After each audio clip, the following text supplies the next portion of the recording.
Have you ever found yourself in that constant cycle of setting ambitious goals, working hard towards them, only to end up exhausted, overwhelmed, and wondering if it's even worth it? You're not alone. The pressure to achieve more, push harder, and hustle every minute of the day has become a badge of honor in today's world. But here's the thing. What if I told you that being ambitious doesn't have to mean burning out? In fact, achieving your biggest dreams while still maintaining your energy, health, and happiness is not only possible, but it's also easier than you might think. Let's be honest. When we think about success, we often think about working ourselves into the ground. The idea of success at all costs is so ingrained in us. But I'm here to challenge that. You don't have to sacrifice your well-being to reach your goals. It all comes down to how you approach ambition. Now, I know what you're probably thinking. Okay, but how do I keep striving for success without running on empty?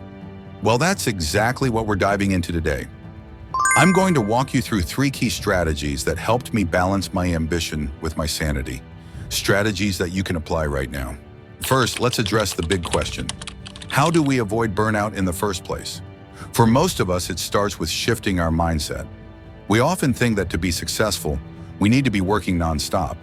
But in reality, the most successful people know how to prioritize, plan, and pace themselves. Ambition without balance is like trying to drive a car with the gas pedal pressed down to the floor the entire time.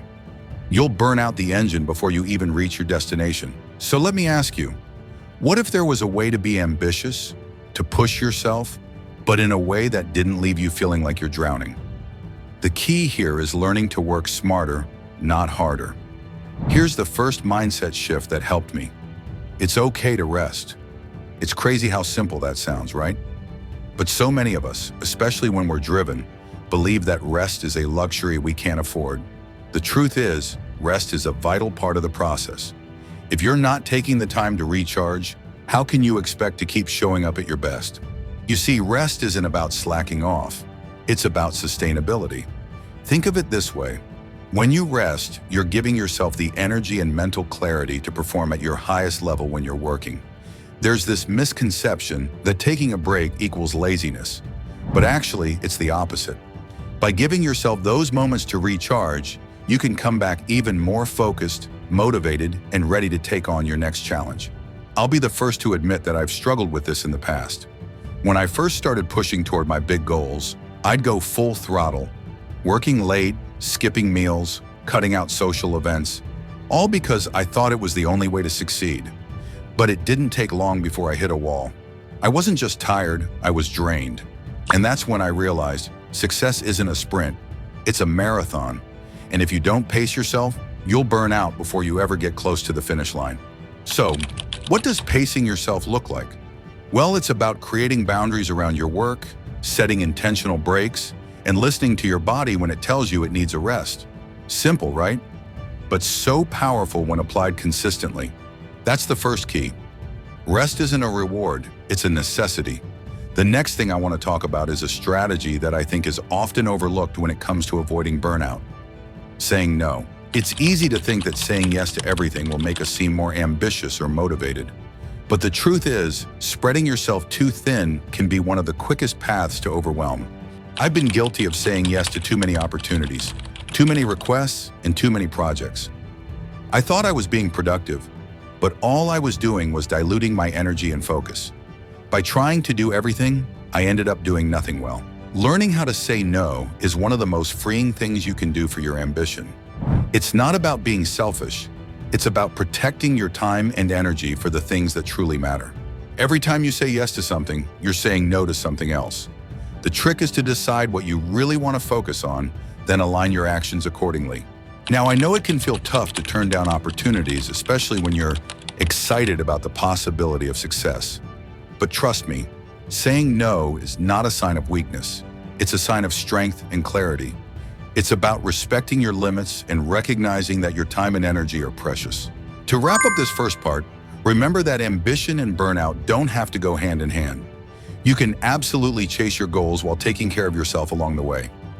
Rest is just as important as hustle, and saying no allows you to focus on what truly matters. Stick around for the next part, where we'll dive into how to create a routine that keeps you energized and aligned with your goals. Trust me, you won't want to miss it. Now that we've talked about the importance of rest and saying no to avoid burnout, let's dive into the next piece of the puzzle: creating a sustainable routine that allows you to stay ambitious without feeling like you're constantly on the edge of exhaustion. If you're anything like I was, you might think that the more packed your schedule is, the more successful you'll be. You've got a list of tasks a mile long and you're checking them off one by one, right?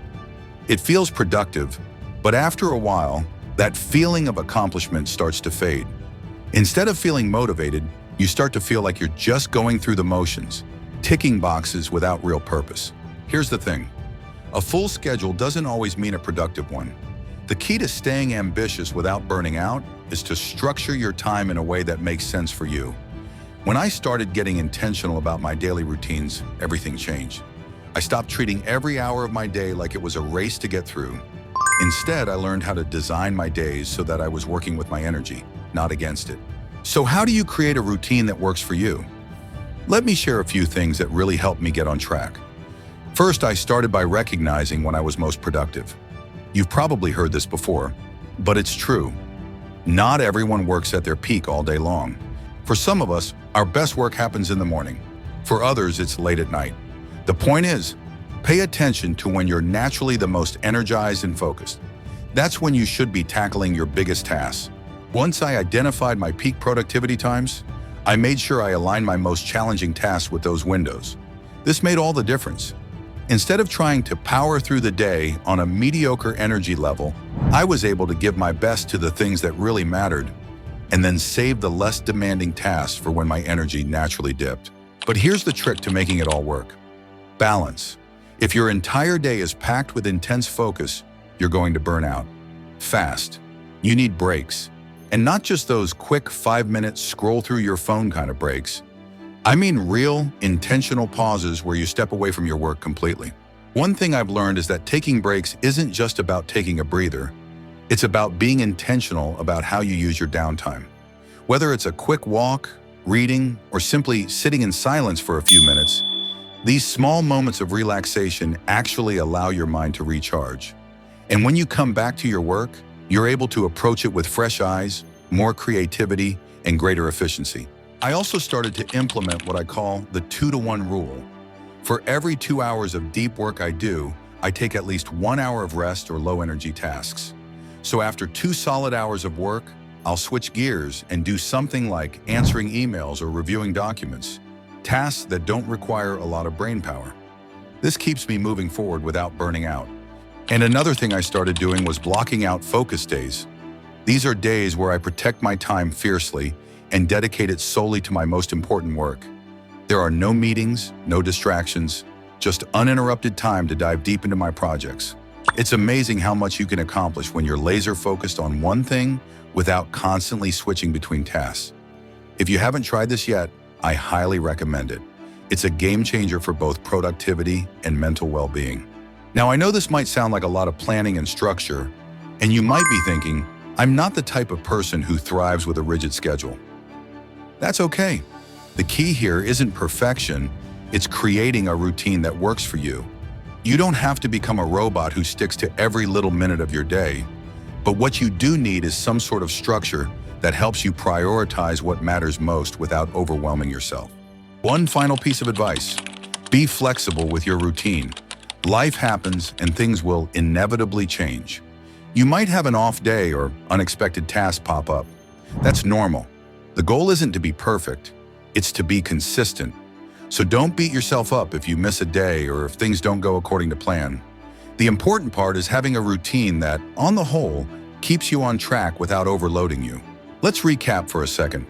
First, we talked about the importance of rest and saying no to avoid burnout. Next, we focused on creating a routine that works with your energy, not against it.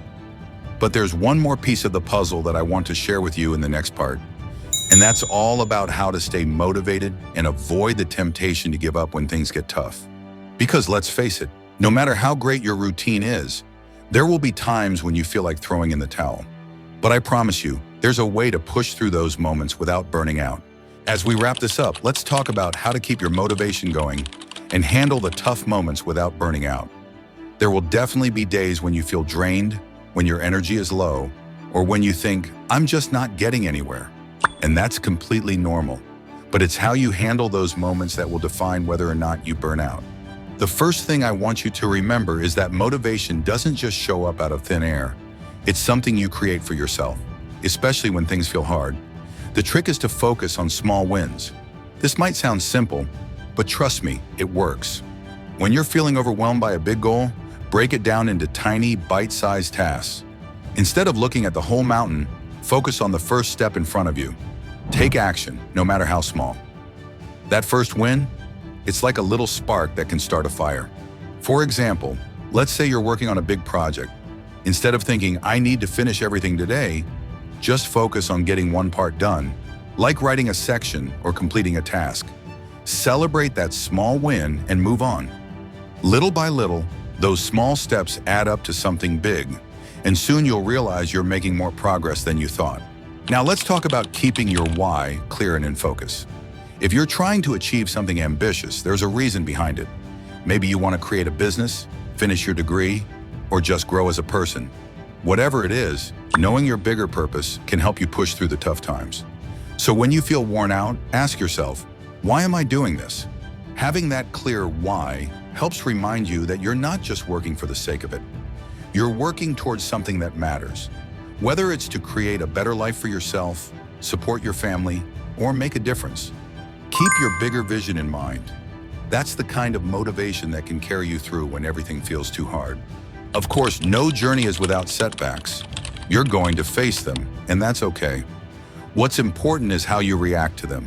It's easy to get discouraged when things don't go as planned, but setbacks aren't the end. They're part of the process. The most successful people in the world have all faced failure at some point, but what sets them apart is their ability to bounce back. When something goes wrong, take a step back, breathe, and remember that failure isn't permanent. It's just a lesson in disguise.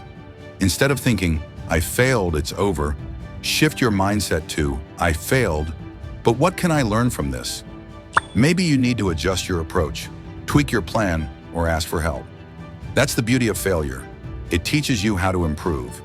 Keep your eyes on the big picture and know that one mistake doesn't define your journey. And finally, let's not forget about support. No one becomes successful alone. Having a network of people who encourage you, believe in your goals, and remind you to take breaks when needed is crucial. I've leaned on mentors, friends, and even family for that support when things got tough. They've helped me stay grounded and focused, and they've also reminded me that it's okay to slow down when I need to. So when you feel yourself getting overwhelmed, don't forget, you've got the tools to keep your ambition alive without burning out. Take things one step at a time, stay connected to your purpose, embrace setbacks as part of the process, and lean on your support system. Remember, it's not about how fast you go, it's about staying steady and persistent. You've got this.